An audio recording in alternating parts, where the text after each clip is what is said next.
All right. Why don't we go ahead and get started? Hello, everybody. My name is Doug Cluck.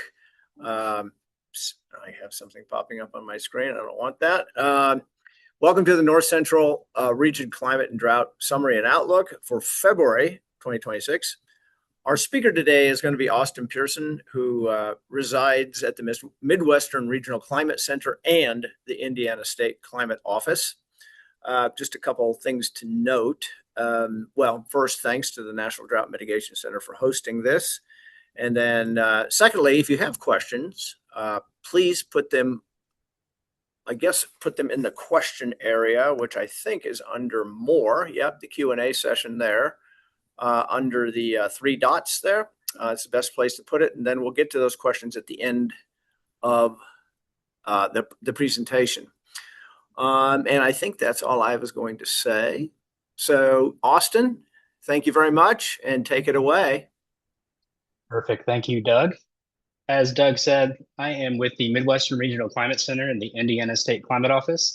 Kind of wear multiple hats between the two centers, and just one of the climatologists at the Midwestern Regional Climate Center, and then also the assistant state climatologist with Dr. Beth Hall, who's the climatologist in the state of Indiana. We are resided at the Purdue University. Notice how I added D to kind of take over Ohio State. So if Aaron Wilson's on the call, just kind of play back and forth with that. But I know we're not the Purdue University, but just wanted to poke fun. So we've got a picture here on the main slide from Melissa Woodhelm, our associate director. This is a West Lafayette, Indiana summer or winter photo here. So showing that here back when it was cold a few weeks ago. So been kind of a strange January across the state and across the Midwest and the greater region. And we're going to talk quite a bit about the different things that have happened. But first, before we get to that, I wanted to point out a few resources and partners connected to today's webinar. So at the top, you'll also see links to today's recording is going to be located along with past webinars. So you'll be able to see those after the webinar is completed, and likely probably tomorrow when we upload those at our center. So I'm typically the one that uploads that at the Midwestern Regional Climate Center. And so now I get to upload my own presentation, which the last time we did that was back in October 2024. So we also have our next webinar scheduled for March 19th. That'll feature Ali Mazurik from the Colorado Climate Center. And I wanted to point out that the registration information is also provided in the slide set there.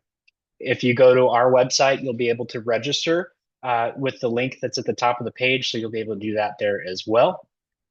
So there are several trusted agencies that are listed on this slide here. We have the National Centers for Environmental Information, the National Drought Mitigation Center, NOAA's Climate Prediction Center. We've got a couple of regional climate centers that are posted there with the High Plains, and then yours truly, the Midwestern Regional Climate Center. And then we've also got AASC, the American Association of State Climatologists website there, along with the Midwest Climate Hub. So you'll be able to find that information there. And we've got a photo on the right here of a downy woodpecker outside Dayton, Ohio, back when we had the snow latter part of January, reminding us that even in colder times, there's still a lot of activity that's going on in our local environments besides the weather patterns that keep changing. And we're just going to hop right in and talk a little bit about where we're going to be going throughout the webinar today. So we're going to cover the recap of January 2026 conditions, and then we'll talk about the impacts from the unnamed winter storm, Fern, I guess. So when we look at January winter storm, we know what that refers to. And then after that, we'll also review how February has progressed so far. And then we'll zoom out to the broader winter season, looking at snowfall patterns and what's been happening across the Great Lakes. And from there, we'll shift into ground conditions, including soils and hydrologic status, before discussing current drought conditions. And then we'll finally wrap up with the outlook, what we expect in the coming weeks, and what this could mean moving into late winter and early spring. So without further ado, we'll go ahead and jump in and talk about the January 2026 climate recap. And so when we look at temperatures, you see the graphic on the left January was warmer than normal across the United States. The average temperature for the contiguous U.S. was 33.2 degrees Fahrenheit, which was 3.1 degrees above the 20th century average. This was in the warmest third of a 132-year record. The warmth was concentrated primarily in the western United States, where Wyoming and Montana experienced one of their top 10 warmest Januaries on record. Much of the Central Plains, including Colorado, the Dakotas, Nebraska, and Kansas, also finished the month above average. Further east, you'll notice that we have temperatures that weren't as warm. And so you'll see the Mississippi River Valley was near normal, while the Ohio Valley and the Great Lakes were below normal. So overall, both daytime and overnight lows followed this similar pattern, and you'll note that in the rankings from that west to east pattern. Because the temperatures were so warm out west, the energy demands, I want to talk a bit about that. The heating demand was reduced nationally, even with the cold conditions that we had to close out the month of January. So the NOAA's Residential Energy Demand Temperature Index, or REDTI, measured 89% of average, ranking 55th lowest in the 132-year record. So all of this, despite the extreme cold conditions in the second half of the month, is pretty impressive to me. And we'll talk more about the disparity between the first and the half and the first half and the last half of the month on the next slide. Shifting our focus over to precipitation, though, on the right image, you'll see that much of the Northwest, the Rockies, and Northern Plains were dry during January. Wyoming actually recorded its driest January since 2001, and its fifth driest overall. And Wyoming had its 12th driest January on record. North Dakota had its 16th driest January on record, and Indiana had its 17th. And then looking over at Ohio and Kentucky, the 20th and 24th driest on record. Only a few states ended the month with wetter than average conditions. We had precipitation events in Kansas that allowed for that, largely the storm towards the latter part of the month. And then looking up at Wisconsin and Michigan, where we had above normal lake effect precipitation events throughout the month of January. Looking at the overall disparity between the first half of the month to the second half, it was really a tale of two seasons across the Midwest and even the North Central region. It was remarkably warm to begin the month, followed by an intense Arctic cold to finish the month. And a lot of that was ushered in by the winter storm that we had across a large swath of the country. So early in the month, we opened with unusually mild, with temperatures ranging from 3 to 18 degrees Fahrenheit above normal, with the warmest in the west. And so you'll see that Dakotas up into Montana, Wyoming, northeastern Colorado were all in excess of 10 degrees Fahrenheit above normal just for the average temperature. If you look over to the eastern part of the U.S. and the Midwest, we had temperatures that were anywhere from 4 to 8 inches above normal. And so if you're noticing, these are Midwestern Regional Climate Center maps. If you're ever used to working in Climates, our online data portal, we will be having an update at some point with new mapping interfaces, and you'll be able to get higher quality maps moving forward. And so it's coming soon, but hopefully we'll have a date announced soon. Looking at the right, you'll notice that we had a series of Arctic cold fronts that swept southward, plunging in the entire Midwest into a prolonged deep freeze. And it lasted pretty much the whole last part of the month and even to part of February. So from January 15th to the end of the month, parts of the Great Lakes and Ohio River Valley averaged from 12 to 16 degrees Fahrenheit below normal. That's pretty stark contrast compared to what you saw at the beginning of the month. A few important notes about the warmth.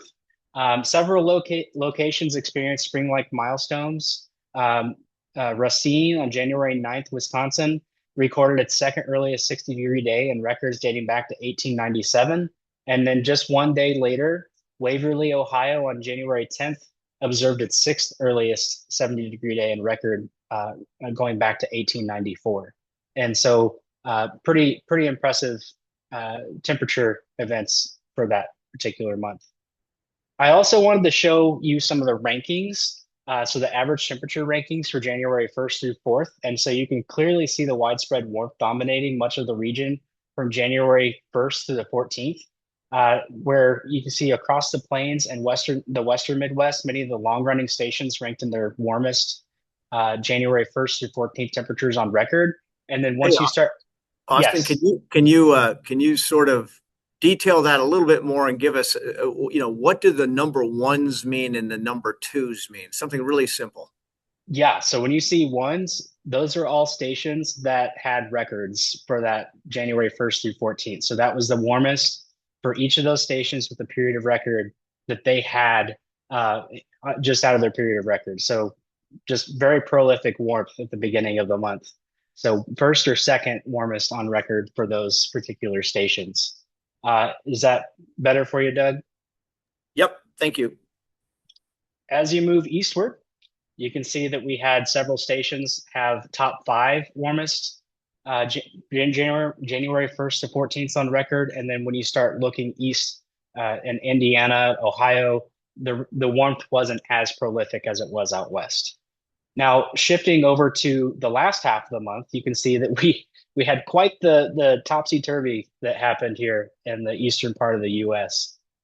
And what this is showing is the average temperature ranking for each station in the eastern part of the US for January 18th to the 31st. And you'll see that most stations east of the Mississippi were all top five coldest on record for January 18th to 31st. And so very, very cold conditions. And one of the other things that we'll note here soon, combining that were dangerous wind chills, but also just the prolonged exposure to cold for many of these areas, especially after an ice storm that knocked out power for folks in Mississippi and also into Kentucky. So we'll hit on that here soon as well. But nearly every long-running weather station across the eastern half of the region had a top 10 coldest finish to the month, covering January 18th to the 31st. An important note here in Detroit, the overnight low temperatures for the final 2 weeks of the month were the coldest in the city's 153-year record. And Ohio saw exceptional cold. Daytime highs ranking, or daytime highs ranking is the coldest ever recorded in both Cleveland with 148 years of data and Akron with 137 years of observations. The coldest temperatures occurred actually in the upper Midwest, though, from January 23rd to 26th. Parts of northern Minnesota and northern Wisconsin dropped to minus 30 to minus 40 degrees Fahrenheit. So pretty chilly, and I sure wouldn't want to be outside. So, and I skipped this system entirely and was down in Houston for the American Meteorological Society annual meeting. I'll talk a bit about that here later too, about the cold down there. But further south, you still see that we saw multiple days between minus 10 and minus 20 during the last week of the month. And also in Northeast Ohio, Warren tied its second coldest temperature ever recorded with minus 25 degrees on January 1st. And they have records dating back to 1893. Looking at the dangerous wind chills, though, the strong winds made conditions even more hazardous. So wind chills fell to minus 40 to minus 55 degrees in Minnesota and Wisconsin, while the lower Midwest experienced wind chills negative 20 to minus 35 degrees Fahrenheit. And this was the coldest wind chill for many locations across the region since 2019. So one of those things there with that. And we'll talk more about the prolonged cold in a couple slides. Looking at the total precipitation percentiles, you can get this from the monthly NCEI reports. I've got the link noted down at the bottom, but most of the West experienced below average precipitation, especially in the Pacific Northwest, the Rockies, and the Great Basin. This pattern also observed throughout the entire Ohio River Valley. And then so this was continued with an ongoing snowpack deficit, especially in the West, and winter drought concerns in the Western basins were starting to become of concern. And so we'll talk a bit more about this in depth later. But when you look at the plains, the portions of the Midwest, we did have mixed outcomes. So you can see some pockets in Kansas with precipitation that's more than 200% of normal. And so you can see that, and those are primarily tied to the storm tracks in that time period. When you're looking at the percent of normal maps on the right from the Midwestern Regional Climate Center, You can see that storm corridor extended from the southern plains to the through the Midwest into the Great Lakes with precipitation between 100 and 300% of normal. And then so you also see large portions of the West remaining well below 75% of normal, with some areas below 25% of normal precipitation, which is pretty unprecedented. And any precipitation that did fall mostly fell as warm precip, rain, and light snow accumulations. And we'll talk about some of the departures that we saw with that area. And then this all just kind of reinforced the hydrologic and snow drought risk across the area. Looking quickly at the Ohio River Valley, they experienced less than 75% of normal precipitation, providing continued concern with the ongoing drought. And some notable precipitation totals, the precipitation for Iowa was near normal for the month statewide, but largely driven by a single rainfall event on January 9th, where a half an inch to 2 inches fell. And then looking at far southwest Wisconsin, Prairie du Chien had its wettest January day on record, dating back to 1893, with 2 inches of precipitation on January 9th. And then for the month, many locations in the upper Midwest had January precipitation totals in the top 10 wettest on record, including Herman, Michigan, was first, Sault Ste. Marie at fourth, Minocqua in Wisconsin, the fifth, and Decorah in Iowa, seventh. Looking at the accumulated snowfall, you'll notice that much of the central and high plains and then the Rockies, well below normal. You can see Austin, when you show the color maps, tell us what the colors mean a little bit. You don't have to go into great detail, please. Sounds good. Looking at the accumulated snowfall map on the left, see the oranges, the yellows, the greens, less than 10 inches of precipitation, or 10 inches of snowfall in the upper left. And then when you start looking over in the east, you have heavier precipitation amounts, and you can see the influence of the Great Lakes with lake effect precipitation and snowfall in Michigan and the UP. On the right, you can see differences in the precipitation. These are the percent of mean maps. So here you can see that you have the oranges, anything less than that tan, you got the yellows, oranges, reds, darker reds. Those are areas where you have less than 50% of normal precipitation. And that's looking at the period of 1991 to 2020. So pretty impressive departures looking at the entire month of January. I will also say that the Crested Butte 6.2 North, located in Gunnison County, Colorado, they measured 30.5 inches of snow in January. It sounds like a lot of snow to people in the east, but when you're looking at the overall snow comparison to normal, that was actually 30.6 inches below normal for the month of January. So pretty impressive departures that have built up with that. Looking at the southern part of the region, you can see that we had snowfall totals that were above normal, and that was largely because of that snow event that we had in the last week of January. Now, if you looked back in the previous map, even though we had above normal snowfall totals, the precipitation overall was still below normal for a lot of these areas. When you look at the Missouri area, southern Illinois, and even into southern Indiana. And my buddy Hans Schmitz in southwestern Indiana said in the single day with that precipitation amount, they got enough snow that would cover the entire season's worth of snow in southwestern Indiana in that one event. So pretty impressive event for that, but the snow water equivalents not overly impressive from that particular event there. Looking at notable extremes, I wanted to look at DuQuoin in southern Illinois. They had their snowiest January on record, 21 inches. But January was also around 2 inches drier than normal for that particular location. Yeah, you have to read that stat twice. It's kind of amazing when you're looking at that. All that snow produced around a 25-to-1 ratio for liquid. And that was would have been great for skiing if only that was in the mountains, right? Also in southern Indiana, Washington had its fifth snowiest January in 120 years with 13 inches. And then also parts of Iowa, Northwest Illinois were very quiet. Des Moines tied for its 10th least snowy January with just 1.4 inches, and Moline tied 10th with 1.7 inches. For my friend up in Wisconsin, Bridget Mason, she's with the state climate office up there. She also mentioned that there was a band of snow that developed behind a cold front on January 17th, and it produced very fluffy snow there in southern Wisconsin. A typical snow to liquid ratio in Wisconsin is 13-1, but the snow ratio for that event was actually 60-1.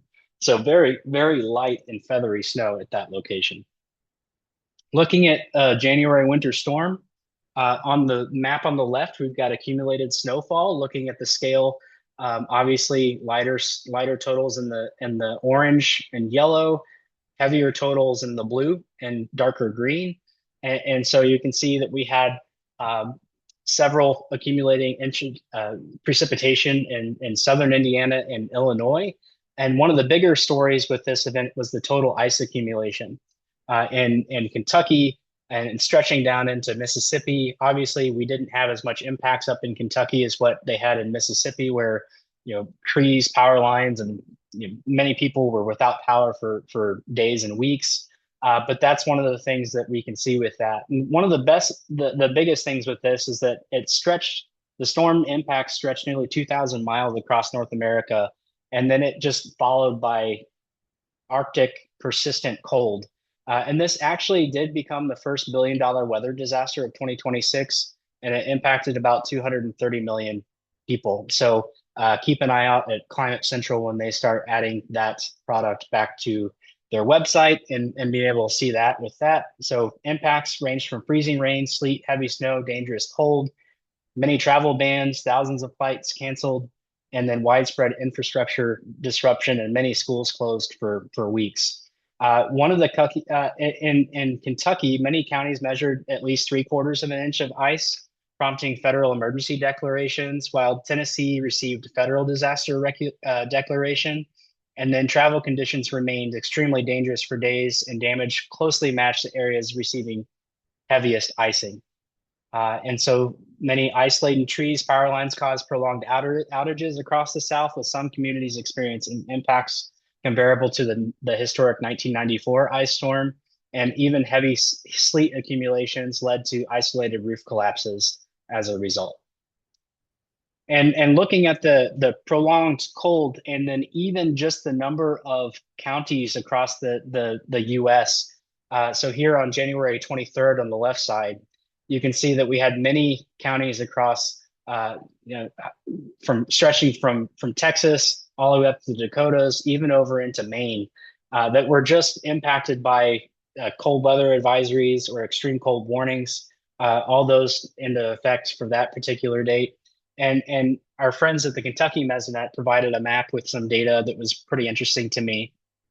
You can see that many stations in the Kentucky Mesonet experienced more than 190 consecutive hours of below freezing, and some locations approaching 11 straight days without thawing, which is pretty unprecedented for that far south. Because some of the communities relied on the let it melt approach for the lower priority snow removal, the persistent cold prevented melting and exacerbated issues such as ice buildup and ice damming, especially where the freezing rain occurred. And so in some areas, including Warren County, schools were closed for 2 full weeks. So that's a lot of time. Of course, with the modern invention of e-learning, I'm a parent that sometimes likes e-learning, doesn't, and other times doesn't. 2 full weeks reminds me of the days when we were back in COVID. Very challenging times. So looking at Wisconsin, Eau Claire, Wausau, Madison, and Green Bay all spent 60 or more consecutive hours below zero, and Wausau recording its 4th longest stretch on record with below zero. And then wind chills commonly reached -40 to -50 degrees. And Rhinelander recorded its coldest wind chill ever observed with minus 56 degrees Fahrenheit. And six primary climate stations logged 15 consecutive days below freezing, while Wasal endured 17 straight days. So that location also recorded 325 hours of sub-zero wind chills, the third longest January stretch in its history. So I wanted to look at some satellite views. And so here on the left side, you're going to see um, the natural color image showing the broad swath of clouds and lingering snow cover across the central and eastern U.S. Because we couldn't necessarily see the 100% impact without clouds, I went ahead and included the false color version. So in this view, the snow shows up in blue. So that's on the right side, stretching all the way from the northern area of Texas into the Northeast, a lot of snow up north as well. So very, very large footprints for this particular storm. We've got some images. We've got ice-covered trees in Scottsville, Kentucky. It was enough to coat trees and roads, produce icicles forming on exposed wires. So you can see a tape measure with the ice accumulation on that from Jamie Peretta from National Weather Service photo in Kentucky. And then in Xenia, Ohio, the story was the snow and blowing snow. And so with areas of drifting and reduced visibility as the storm progressed. So thank you to Elizabeth Hawkins and Aaron Wilson for providing that from the state from the state of Ohio. Looking at February 26th, so we can see the temperatures for that. We've rebounded again. Temperature-wise, thawing has commenced for many areas. And so you can see that we've begun with another major pattern swing with spring-like warmth across the central U.S. while pockets of winter briefly returned in the north. And so here in this graphic on the left, the darker the red, the more above normal, and the darker the blue and greens, the more below normal you were for that particular period. That's February 1st through 17th. And here's a picture up in Hancock, Minnesota from Pete Boulet, showing no snowpack and very limited snowpack and brown fields. A lot of dirt uncovered up there. And then down in this lower graphic, we had quite an extensive area in the region under red flag warnings. And we had active fires ongoing in Kansas, and we'll touch on that briefly there as well. But the warmth has been persistent so far.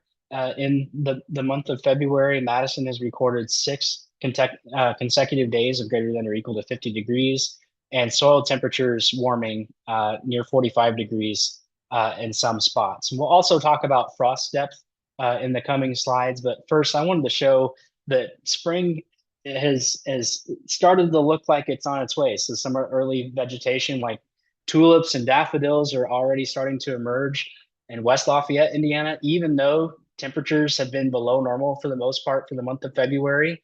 And then looking back west in Kansas, our friend Matt in Kansas has also said that they've had above normal temperatures, some of the warmest start to February on record. And so these early spring flowers are starting to emerge. And then Jim Keeney in National Weather Service, Kansas City, has this image there for us as well.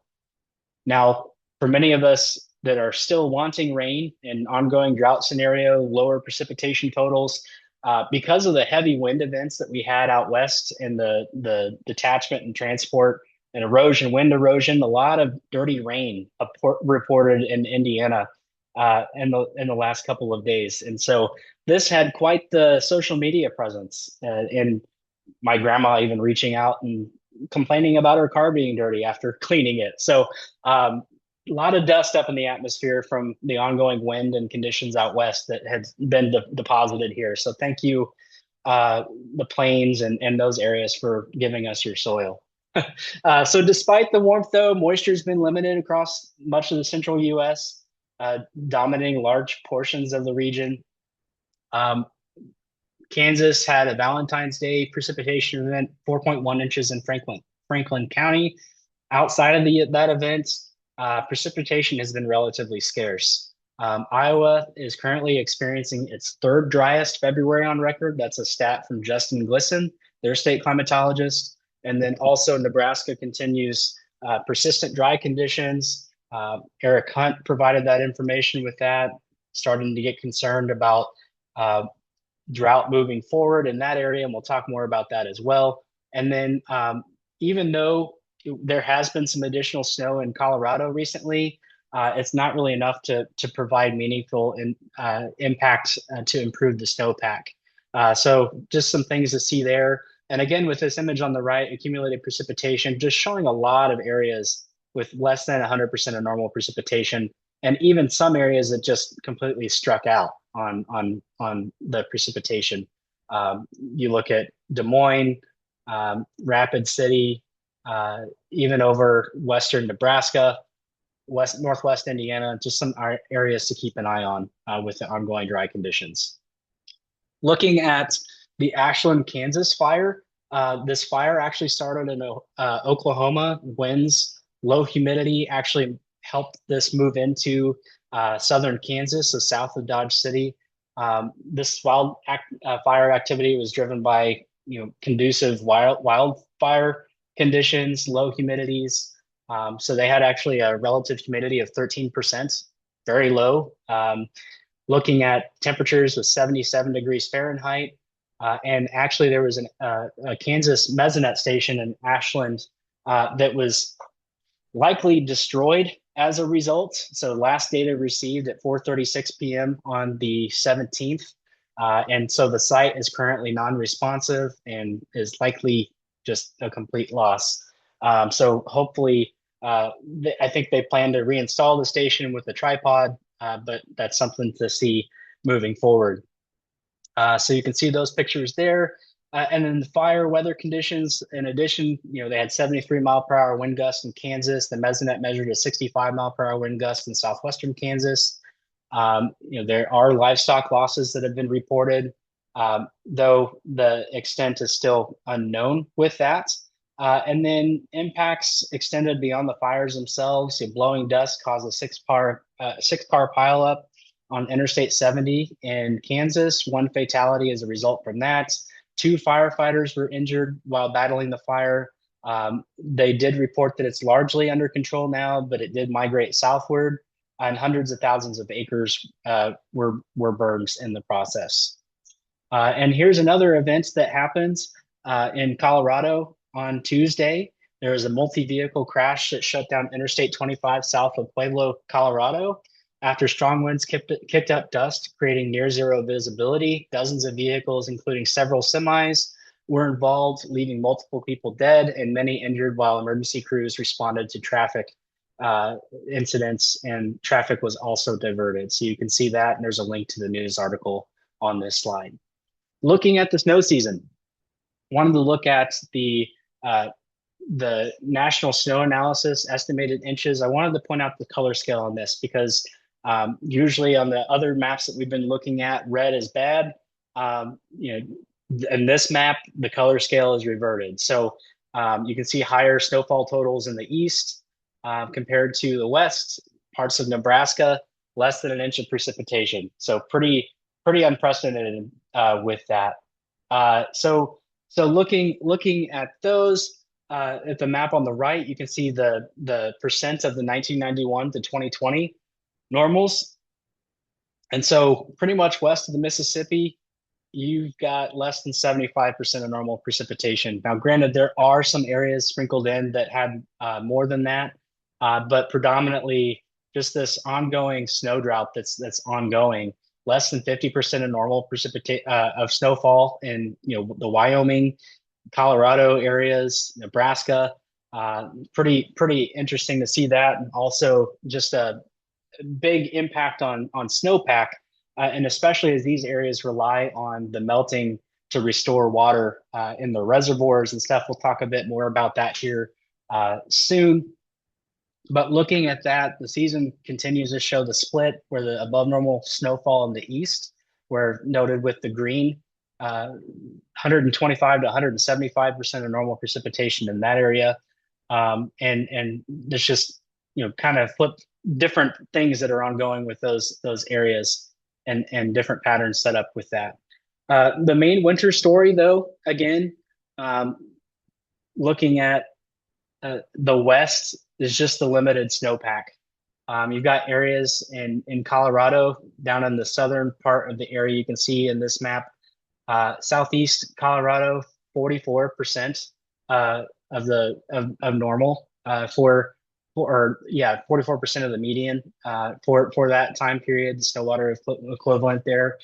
So very, very below normal snowpack and just not conducive to replenishing the water supply in those areas. And the other important thing to note is that there's not a lot of time left between now and when spring officially arrives. So um, we've got a lot of catching up to do in a short amount of time. And so looking at that, that's another thing that we have. We've got the SNODAS, the SWE, snow water equivalent percentile distribution from past observations. You can see below normal for Colorado, areas less than fifth percentile. Looking up in the plains, you can see additional areas with below normal snowpack or snow water equivalent in those areas.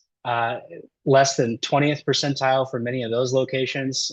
So just some concerns with that moving forward. One of the other things that I mentioned earlier was that Gunnison County, Colorado, that Crested Butte station, they are 127.4 inches below normal for the 2025-2026 winter time. Other stations in Colorado are also 50 inches below normal for the winter. So very, very concerning when we're looking at that. Also, Iowa, they had one of the snowiest Novembers on record, and since then haven't really had much of anything. And Indiana, they started off quick, had a lull, and had an increased snowfall there at the end. Looking at the AUSSI, the Accumulated Winter Season Severity Index for the Midwestern Regional Climate Center, we've got daily point accumulation precipitation. We account for snow depth, new snowfall total, temperature max min thresholds, and then we assign a daily value based on the percentiles, and then we accumulate that throughout the season. And what we're showing here is that in the Western U.S., over Colorado, Wyoming, Nebraska, Kansas, record conditions for record mild conditions for this, with data going back to the 1950 era, and then on the eastern side of the region, we have conditions that were extreme. And you can see this further into the time series graphs with Indianapolis here on the left. Hey, Austin, we've got like 5 minutes. So we want to pick it up here a little bit, okay? Sure. All right, thank you. So looking at that, we've got record extreme conditions down in Colorado. We've got less snow here, causing economic impacts across Summit County, Colorado, even Gold Hill, Colorado, and then the Apostle Island Caves in Wisconsin, able to see that.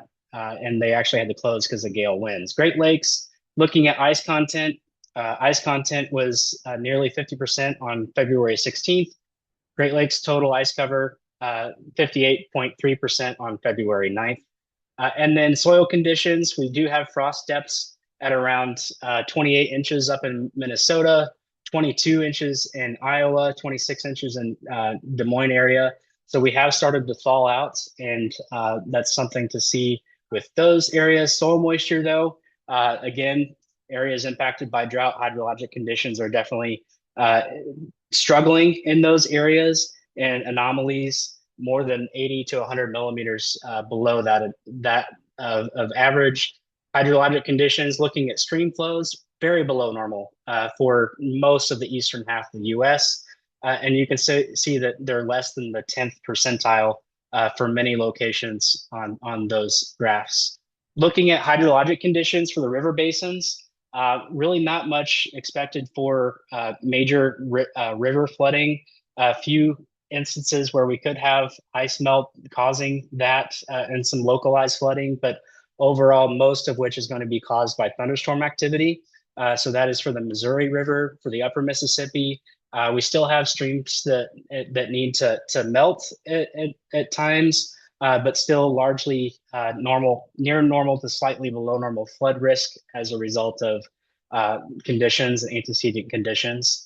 And then lower Mississippi, kind of the same thing. Winter conditions contribute little to flooding this year. Spring thunderstorms are going to be that primary driver for those areas. We do have water conservation efforts going on in Bloomington, Illinois. Groundwater levels low across Indiana and Ohio, largely due to longer term precipitation departures. And then looking at drought, we can see quite a bit of expansion into Nebraska area, and you can see that in the change map. But overall, long-term deficits, 5 years or more than 20 inches of departures in some areas. 38% of the areas in true drought status of either abnormally or moderate drought or severe drought or worse across the region. We've got the change maps here. Looking at the outlook, though, I wanted to say that we do have elevated chances for above normal temperatures and elevated chances for above normal precipitation. And so storm leaning northwest, warmer to the south and east setup with some risks of heavy precipitation in the Ohio River Valley from February 26th through the 27th. Some slight risk for snowfall events in Wyoming, even the upper Midwest. Some winds to be considered, so possibly conducive for fire risk moving forward, especially in the plains that we've continued to see moving forward. Overall monthly outlook for March, elevated chances for above normal temperatures and above normal precipitation in the east, equal chances in the central and below normal precipitation in Colorado, Kansas, Nebraska, just further consider causing concerns for drought moving forward. And this kind of stays pretty true for the seasonal outlook there as well. So we're going to be transitioning out of the La Nina phase. And so temperatures will generally favor warm spring across the southern half of the U.S., while the upper Midwest will remain kind of cooler than normal. There could be more frost risk to linger longer than normal up in the upper Midwest, so something to keep an eye on with that. And then also above normal precipitation, maybe an enhanced storm track over the eastern half of the region. But overall, drought concerns considering in the western part of the region there as well. I wanted to look at the La Nina to dissipating the neutral conditions, possible El Nino fall. And so you can see that with El Nino conditions increasing the further you go into the 2026 season. So La Nina out by that March, April, May timeframe. Drought persistence is expected in development in the west along Colorado, Kansas. You can see that there. Along with that, you're going to have increased fire risk. So we're going to see that expand into the season, February 2026 here on the map left, and on the right, continued risk moving into the March timeframe. So with that, we'll go ahead.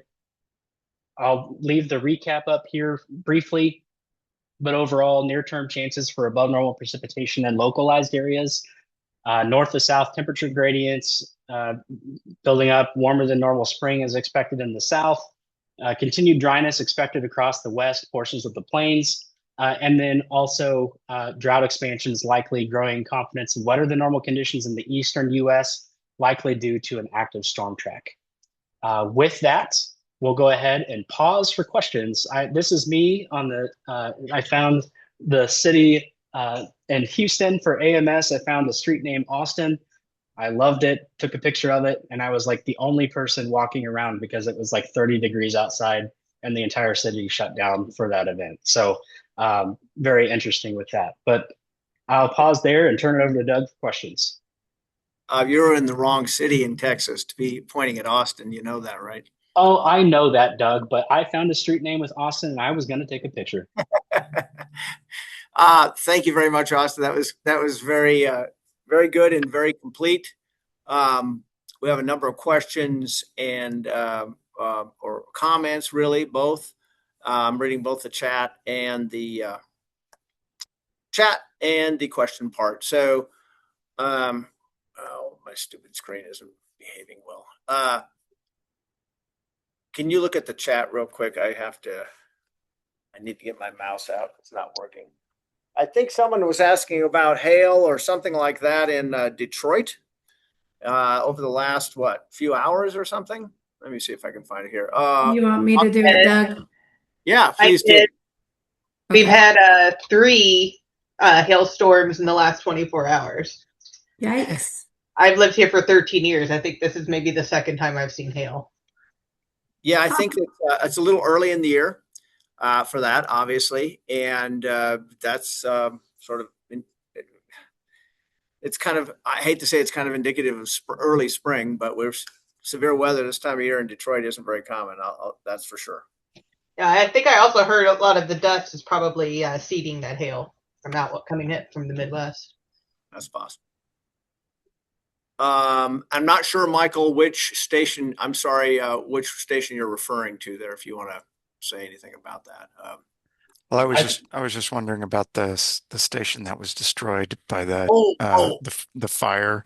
I mean, yeah. what was just interest, like what were the last reliable readings out of there? Did it Oh, I how think hot 100. was that station measuring wind speeds, humidity, things like that? I mean, do we know that? Maybe. I'd have to go back and look at Matt's email, but it stopped reporting at 4:30. I'm going to make people sick going through all the slides here. Sorry about that. I want to say the last temperature reading was over 100 degrees, wasn't it? Yeah, 122, Yeah. Yep. But which it the was. but the last official measurements, 77 degrees relative humidity, 13%, southwest gusts 43 miles per hour.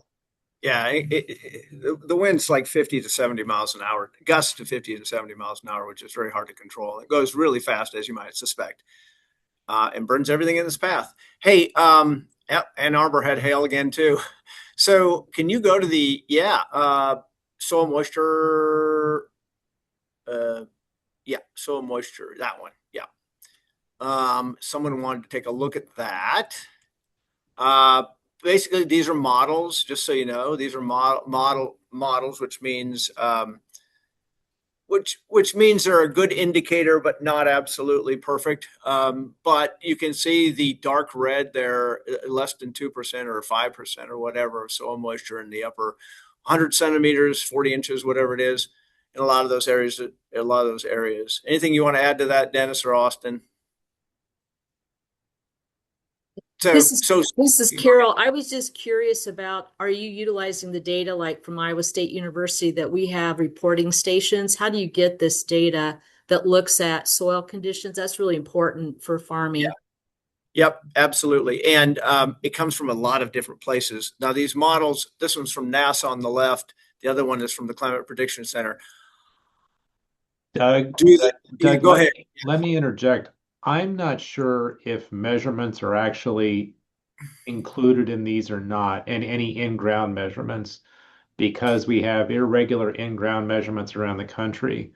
Most of these, I think, are based on like the one on the left is satellite information, and then Mhm. kind of a water balance model of evaporation, transpiration versus rainfall.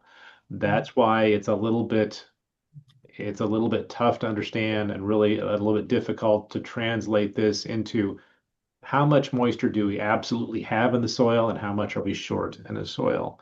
So I agree with you. Yeah. We need a better way of translating this information about water in the soil, but it is still very difficult to take this information and create something that is an absolute for what each producer can be looking at. Yeah. So in short, this is a broad, very, very broad view. That's the other thing. You can't look at this and say, "Oh, my backyard's really dry because look, it's brown or dark red." Um, Instead, I would refer to any local, local observations that they might have on the ground. This is a Yeah, broad indicator. yeah, and Dennis, correct me if I'm wrong, but I'm pretty sure these products go down to what, a meter uh, in depth. So you're talking about like the whole soil column Right. for that, and so um, it's just looking at that. You can have abundant moisture at the surface and be really dry deeper, and so that's where like those ag stations become ever so more important when you're starting to look at the upper profile and getting the moisture for that. So, yep. And Austin and I were at a meeting last week where we were discussing this exact thing. Right. And there is hope out there, at least for the upper Missouri basin, sort of like northern Nebraska north. They are putting in 550 stations that will have soil moisture and snow depth, as well as all the other weather and climate observations we normally take. So that's in the process of coming online. I cannot speak for the rest of the country because there's not necessarily funding to do all of that.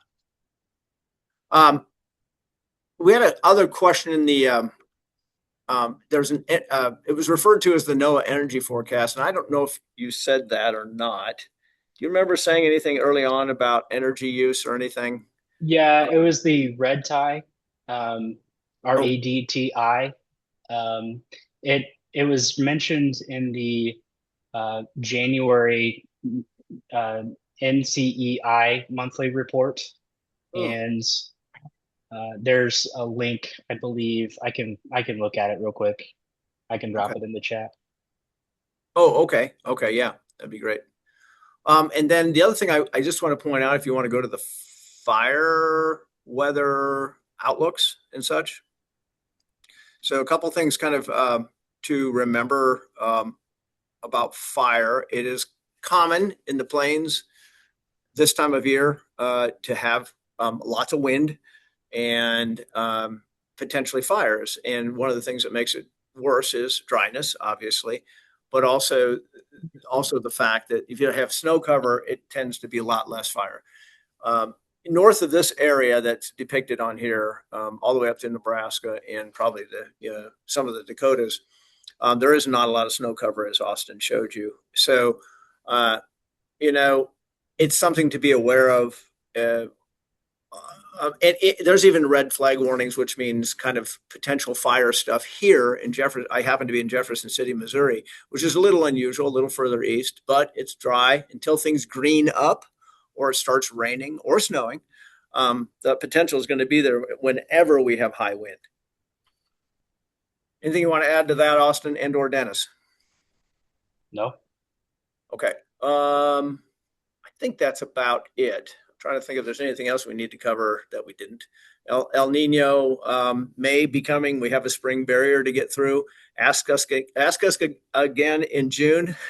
We'll give you a much clearer answer. Although it does look like we are trending towards El Nino, and we'll get as we go through the months, we'll get more into what that actually means for us. What that actually means for us coming this late summer, in fall, and winter. So, Did have one comment in the chat wanting to see the drought outlook again. oh yeah. Sorry. I have just pulled that up. Do you want to describe that a little bit more and what the colors mean? Yeah, Basically, so right. look in this map, the brown means that drought persists. So for that expected time period, February 2026, drought's expected to persist. And then over in the U.S. seasonal drought outlook this was released today for February 19th to May 31st, with the dryness that's ongoing and expected to continue worsening in the Colorado, Kansas area, you can see that drought development is likely. And so you can see that with this particular area. Slight improvements in the east with persistence. So we'll just kind of have to see how the spring storm pattern pans out. But I don't know if you paid attention to the outlooks recently over the winter. The above normal precipitation outlooks in the eastern part haven't really panned out the way they've been talked about. So something to keep an eye on. Anything else you want to add, Doug?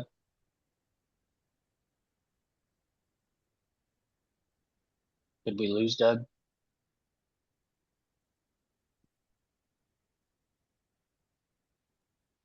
I'm here. Sorry. Is there something in the chat we need to address, or any of the Q&A that I'm missing? Oh, there's two here. Oh, here's a general question. USDA website recently disappeared. International Production Assessment. The site was wonderful. Global views of vegetation on the site is not gone available. Where is the data gone? I'm not sure. I have an answer to that. Anybody want to speak to that particular website? I'm not familiar with it. I am not familiar with it either. Dennis, are you? I'll have to ask a couple questions. So Yeah, so he can write us personally on those things, and we'll try to get back to you. And okay, a couple thanks, and there's the Reddit from NCEI. Okay, well, thank you very much. Next week we're going to hear from the great state of Colorado, who's going to be giving the presentation for the region. So hopefully between now and then we'll be getting incredible amounts of snow out there, and you can go skiing again. Thanks everyone for your time. We will do this again on March 19th.